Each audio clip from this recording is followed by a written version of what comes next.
Me and Bono go out for breakfast. I am still a little drunk. My phone is blowing up with calls and texts from Lisa. I tell her I saw everything on her phone and I can't stand to speak with her or look at her. She keeps trying to convince me to let her come to my birthday party and I make it clear I don't want her there. She clearly was concerned about exactly what Bono suggested to me earlier when me and him chatted. Lisa's entire reputation and popularity revolved around the fact that she was dating me. I think most people didn't like her in the first place but put up with her because we were together. She knew that if I acted single at my birthday party and she didn't show up, everyone would know something was askew. I think Lisa was more worried about being embarrassed than our relationship. I don't remember much of what happened that night, but one of my friends sent me a little package for my birthday from California filled with some really good weed, hash, moon rocks, some pills and the devil's dandruff, and I proceeded to do a glorious swan dive into an intoxicated oblivion. All I remember is sitting on my chair at the pregame for my party. There was 2 girls sitting on the arms of the chair and I still have a photo of that moment and I remember it vividly. We were preparing to head out.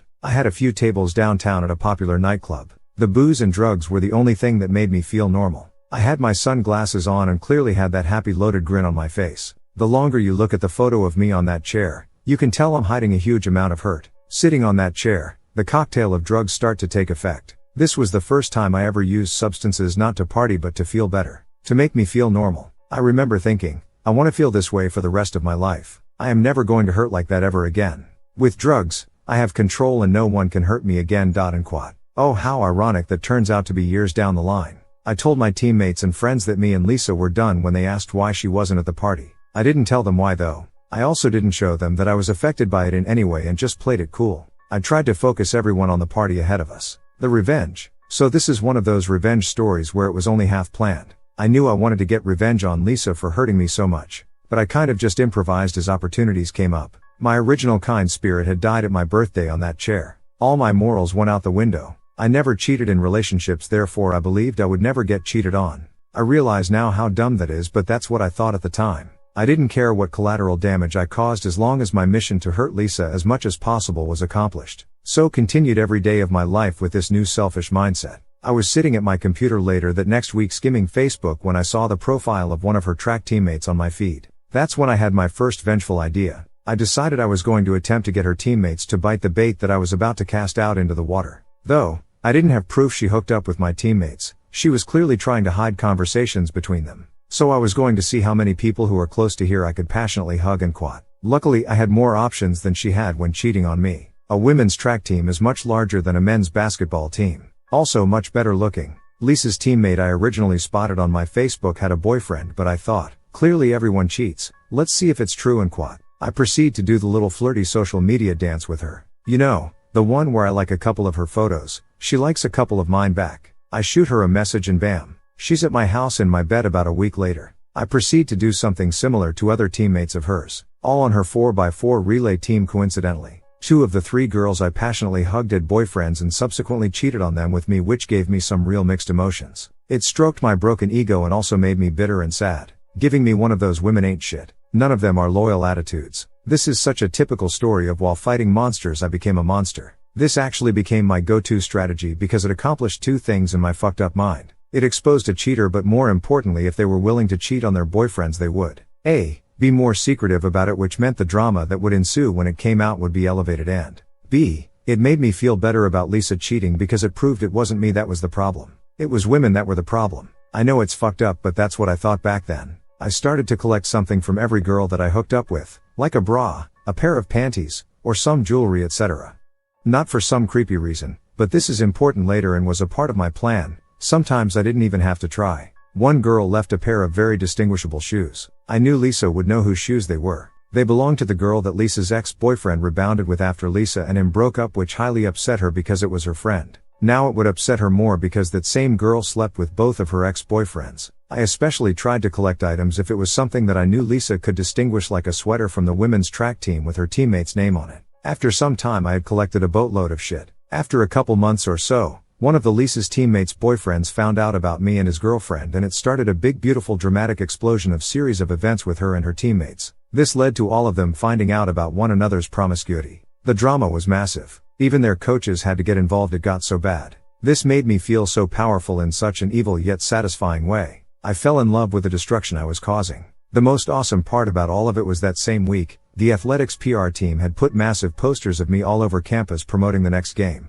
They were everywhere. Some of the posters took up the entire side of buildings, so Lisa and her friends had to see me all over campus every day while this drama was erupting all around them. I felt like a triumphant dictator. It was glorious and pathetic at the same time. Their coach even proceeded to have a serious meeting with the compliance department and my team's coaches. My coaches literally laughed at her, saying this seems like an internal issue, but OP hasn't done anything illegal or broken any school policy, so there is nothing we can do in quad. This infuriated the women's track coach. Their team had fallen apart. Their national ranking began to plummet. Then Lisa's coach even got in trouble for being caught tearing down some of the smaller posters of me on campus in raging temper tantrum. I loved all of it. I continued to add fuel to the fire, posting photos of me with girls, smiling, being happy every chance I could on Facebook and Instagram. But under it all, I was bitter. I was so deep into my new mindset I had already forgotten the kind-hearted naive kid I used to be. I hated my old self because I let some girl emasculate me. I was so full of self-pity looking back it's depressing. No one really knew though, because I played the cool guy attitude in front of people. There was even a girl on campus on one of the sports teams who claimed that she was pregnant with my kid after I pretended to like her the same way I did with all of the other girls on Lisa's team, and soon as we passionately hugged I moved on. It's a long story, but it turned out she wasn't pregnant, but the news or press that came from that further dug the knife deeper into Lisa's side. I left a trail of women I deceived and relationships I destroyed. I feel bad now, but at the time I didn't care because they were equally at fault in my eyes, since they were cheating on their boyfriends or sleeping with their friend's ex. Quickly, girls became weary of me. Plus I was running out of potential targets. Fuck, I was an awful human being then the way I was thinking. And I was going after girls that weren't even friends or on the track team with Lisa but were just around her in daily life. For example, her classmates and as well as her own family. I even flirted with her sister who was married with a kid, and I almost succeeded. She was down, but her and Lisa's dad found out about it and stepped in and put a stop at all before we could do anything. Her sister was ostracized as the news spread within the family. I wanted Lisa to know I was everywhere and constantly remind her how she fucked up. In my eyes this was all her fault, and she unleashed this fury of chaos upon herself. She should never have fucked with me like that. Lisa had to take an extended medical leave because of her depression and mental health issues she was experiencing from the whole situation. She was becoming suicidal. She even had to go on medication and lost tons of weight. She began to look extremely unhealthy. The whole mess was torturing her, and the more she hurt the better I felt. At this point I had already inflicted more damage than she did to me, but I had become addicted to the feeling of power. I spent zero time processing my own emotions or moving on from what happened. All I wanted was more revenge, and I couldn't stop. After weeks of ignoring Lisa's texts and calls, she finally gets a hold of me by showing up to my apartment unannounced late at night. She was there to pick up some stuff she left from when she lived there to take home. She was actually a local and her parents lived close by. She was still on her medical leave and no longer staying on campus but rather with her parents. I told her I would bring her stuff to her parents' house that weekend, but I couldn't let her in because I had company in quad. Which I did, but it wasn't one of her teammates or friends, unfortunately. I then to take all the items I had collected from all the girls over the weeks. There was probably like 8 or 9 things from different girls including her teammates, and threw their belongings in along with Lisa's stuff into big black trash bags. I took the bags to her house and then called Lisa's dad. I told him I left her stuff on his porch and to inform his demon daughter. Me and Lisa's dad actually really got along, and he even took my side after Lisa and I broke up. But after all these events transpired, he obviously had a negative opinion of me. 15 minutes after I get off the phone with her Lisa's dad, I get a call from Lisa. I answer because I want to hear her reaction to having all these other girls' shit mixed in with hers. She was sobbing uncontrollably. It sounded like that half crying, half mumbling thing people do when they are hysterical. She wasn't even angry, just desperately begging me to point to stop my tyranny. I just smiled and baked in the glory of hearing her hurt. I responded, why were there other guys in our relationship? You mixed them into our relationship like I mixed other girls' shit into your shit. It's perfect little ironic metaphor and quat. I thought it sounded cool at the time and was real proud of myself. Facepalm. I later found out from one of Lisa's friends, who knew she was cheating on me during our relationship, that Lisa was convinced I was the one cheating on her because I was always out of town. And quat. This doesn't make sense since I was out of town because of basketball, a very legit excuse. Not just randomly on my own accord. You could literally see my schedule on the school's website. I kept in contact with her constantly when I was gone, but obviously when I had practice or team meetings I couldn't be on my phone. But she didn't have the logic in her brain to figure this out, I guess. I assume it's just an excuse she made to protect her insecurities about the whole fiasco or to keep face with people who knew she was cheating.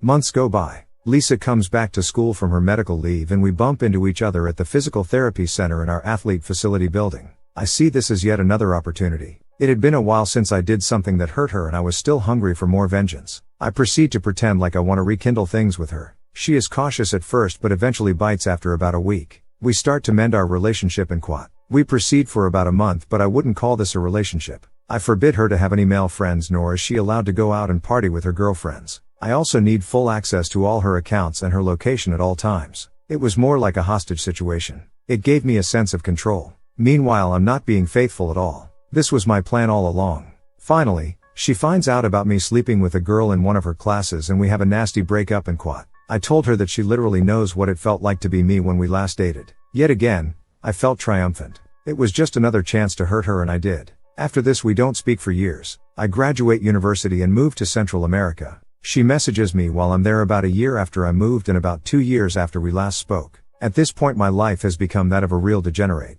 I was doing copious amounts of drugs on a daily basis and about 75% of my life was involved in some sort of illegal or nefarious activities. But I still blame her for me becoming the dark soul that I was and taking no responsibility for bitter immoral nature. I hadn't had another relationship since her and always had trouble because I couldn't trust a woman in any capacity anymore. Even after years had passed, I saw this instance of her messaging me as yet another opportunity to hurt her.